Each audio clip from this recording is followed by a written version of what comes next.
Good morning, dear students. Today we are going to start unit number 3, that is of aldehydes and ketones. So these aldehydes and ketones, they are a class of organic compound containing CO as a means carbonyl group as a functional group. In aldehyde, carbonyl group is present as COH group, means suppose we have this CO group and two valencies are there for carbon.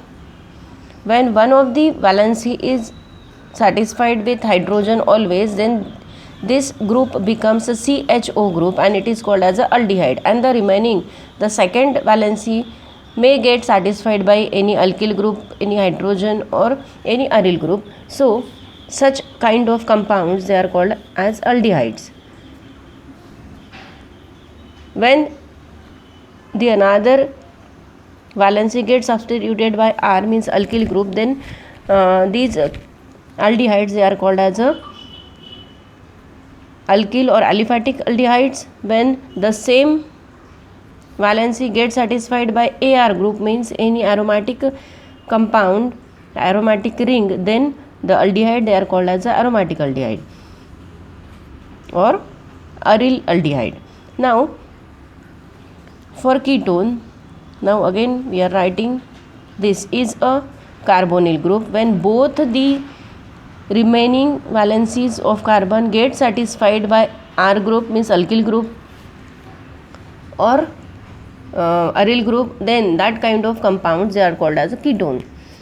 Now again ketone may be aliphatic ketone if the valencies get satisfied by alkyl group, and they may be aromatic ketone when the valency gets satisfied by any aryl group. Then proceeding towards the nomenclature, in general system or in common system of nomenclature, aldehydes are named after the acid they form on oxidation, and doing so the suffix ic acid from the name of carboxylic acid is replaced by aldehyde. For example, suppose we have the compound like this. Now this compound, it is a aldehyde having CHO group. So after oxidation it get converted, means one oxygen is added here and we get acetic acid. So the after oxidation we get acetic acid, so we name it as a acetic acid. Okay, and in this, in common system, we remove this ic acid and replace that ic acid by aldehyde. So what is the name? So it become acetaldehyde. Okay, we are taking another example. Suppose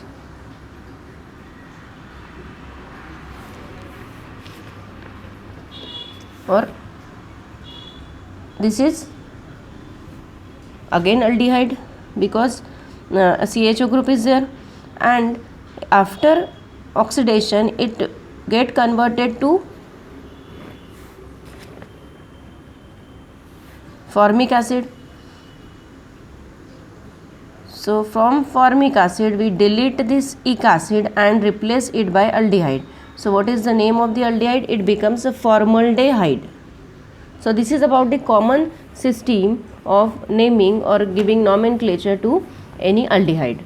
In case of IUPAC system, again we are writing the same example, that is of acetaldehyde, which name it after a common system.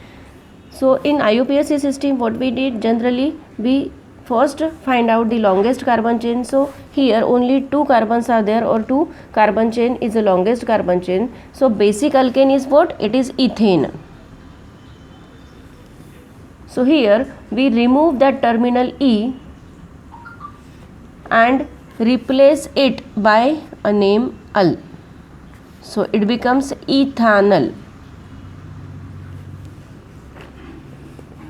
In case of this, only one carbon containing alkane is methane, so we write methane here, then we delete that E from the methane and replace it by Al, so it becomes methanol. So it is like this. So as you can see here, three compounds. First one is HCOH. It is commonly called as formaldehyde because it is after oxidation it forms formic acid. So from that we delete that ic acid and we add aldehyde, so it becomes formaldehyde.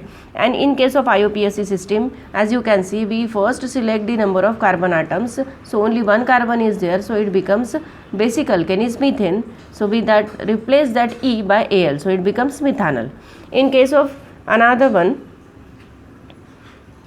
this is again 2 carbon containing aldehyde, so acid which we get is acetic acid, so it becomes acetaldehyde, and IUPAC name, because it is having 2 carbon atom, it becomes ethanol. Same happens with the third one. Here it is a butyric acid, means after oxidation we get butyric acid, so it becomes a butyraldehyde, and the name, as it is having 4 carbon atom, it becomes butanol. Okay, so this is all about the nomenclature of the aldehyde. And again, if any substitutions are there, then we have to write down the substitution by giving 1, 2, 3 as such numbers. Then now turning towards the ketones. Now ketones, they are of 2 types. Simple ketones are there, mixed ketones are there. In case of simple ketones, the alkyl group on either side of carbonyl group are same. Means as we say that CO group is there and both the valencies suppose get satisfied by CH3 group, means the alkane ketone is CH3, CO CH3, means both the alkyl groups they are same kind, and that type of ketones they are called as a simple ketone. But if both the valencies of that carbon of carbonyl group get satisfied by different alkyl groups, suppose one is get satisfied by methyl group, another by ethyl or some else, then that kind of ketones they are called as a mixed ketones. In common system of nomenclature, the simple ketones they are called as dialkyl ketones, while in mixed ketone they are named by different alkyl groups attached to the carbonyl group. Just like that, as you can see here, one compound is there, that is CH3COCH3, and how we know that it is a ketone. So in common system, what we did, we generally write down the name of the alkyl, as 2 CH3 groups are there, so we write down dimethyl ketone. In second case, as you can see, now here again it is a simple ketone having both the R group same. So in second case, ethyl group are there as a R, so we write down diethyl ketone. It is about the common system of nomenclature for ketone. And now the next one is there. In third case, as you can see, one R group is satisfied by methyl group and another R gets satisfied by CH2, CH3, means ethyl group. Now this kind of ketone, it is called as a mixed ketone, and for that we name it as, first alphabetically E comes first, so we write down ethyl methyl ketone. And last one, again 2 alkyl groups are there. One is alkyl group which is called as a ethyl group, another one is a propyl group, so we write down E comes first alphabetically, so we write down ethyl propyl ketone. Now turning towards the IUPAC system of nomenclature, again we find out the longest carbon chain containing carbonyl group and is considered as the parent chain, and the name of the ketone is given by terminal replacing E. Now see here, in first case, as we know that 2 carbons are there, so the alkane becomes 3 carbons are there, so alkane becomes propane. So in that case we write down propane, and that terminal E from the name of alkane we substitute by ONE, so what it becomes propanone.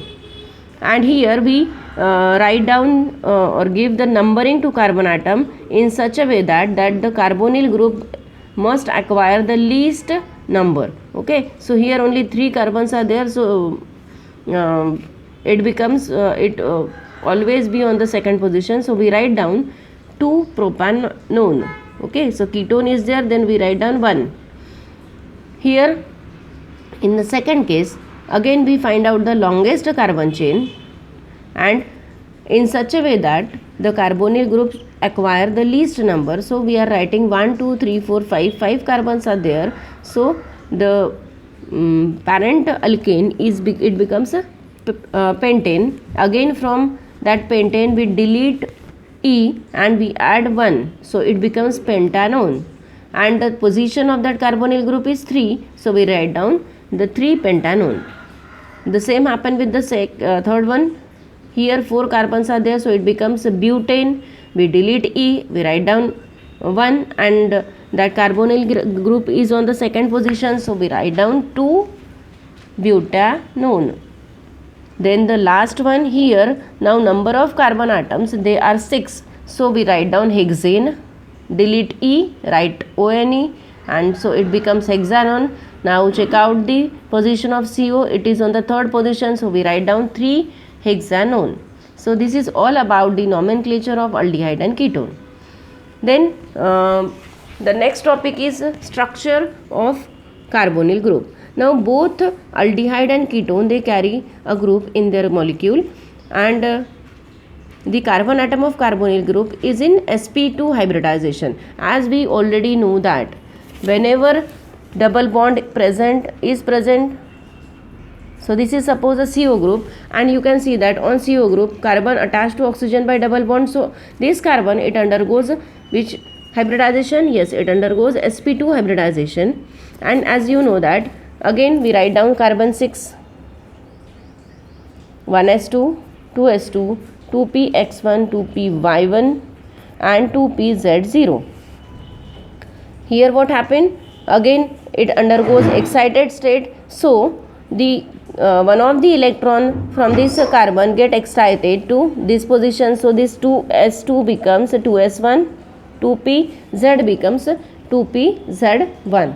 Now here it undergoes sp2 hybridization, means 1s and 2p, it undergoes hybridization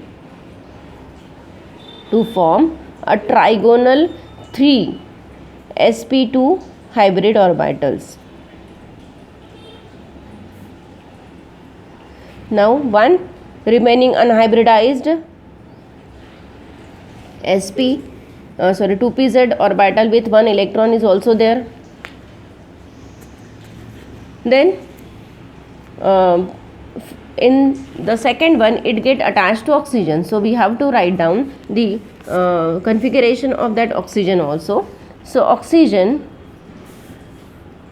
8, so 1s2, 2s2, 2px, 2py, 2pz, so 2px2, 2py1, 2pz1. Here it again undergoes sp2 hybridization, so 1,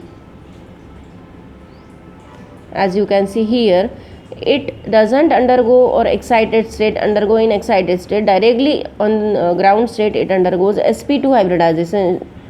So we get again 3 hybrid orbitals, but out of these 3, 2 are having with lone pair of electron, so it remains there as a lone pair, and only one sp2 hybrid orbital is there which carries 1 electron there to form a bond, and this is a again 2pz orbital with you can say 1 electron which is unhybridized. So here CO,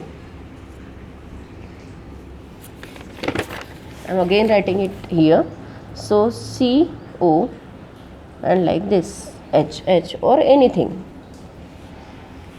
So we are writing here carbon, so hybridization of carbon, after hybridization we get these 3